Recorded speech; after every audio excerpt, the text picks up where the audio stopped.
আসসালামু আলাইকুম। ডেইলি লিমন ব্লগে সকলকে আবারও স্বাগত জানাচ্ছি। ঈদের জন্য এবার একটু আগেভাগেই বাড়িতে চলে আসলাম। এসেই পুকুরে মাছ ধরলাম। সেই ভিডিওই আজ আপনাদের সঙ্গে শেয়ার করব। ভিডিও শুরু থেকে শেষ পর্যন্ত আমার সাথেই থাকুন।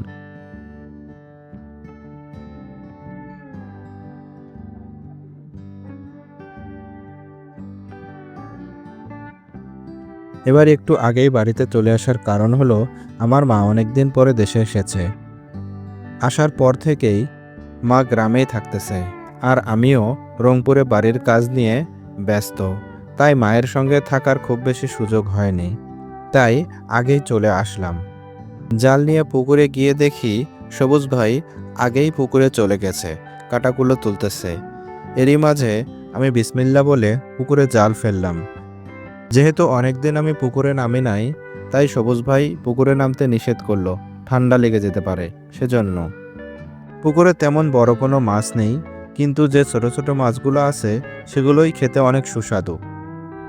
আর তাছাড়াও আমাদের এই পুকুরে আমরা বাণিজ্যিকভাবে মাছ চাষ করি না, শুধুমাত্র বাড়িতে খাওয়ার জন্য অল্প কিছু মাছ ছাড়ি, ওগুলোই বড় হয়। আর এই মাছগুলোকে বড় করানোর জন্য আমরা আলাদা করে কোনো খাবারও দিই না। কিন্তু এই পুকুর এবং পাশের এই জমিটা নিয়ে ছোট্ট একটা প্রজেক্ট করার খুবই ইচ্ছা আছে আমার। পুকুর পাড়ে এসে মায়ের সঙ্গে সেই বিষয়গুলো নিয়েই আলাপ হচ্ছিল এবং অনেক পরিকল্পনাও করতেছিলাম। তারপর সবুজ ভাই আরও কিছু মাছ ধরে নিল। যদি এখানে কোনো প্রজেক্ট করি অবশ্যই আপনাদের ভিডিওর মাধ্যমে তা জানাবো। আজ এ পর্যন্তই। সবাই ভালো থাকবেন, সুস্থ থাকবেন। ভিডিও ভালো লেগে থাকলে অবশ্যই লাইক, কমেন্ট, শেয়ার করবেন। আল্লাহ হাফেজ।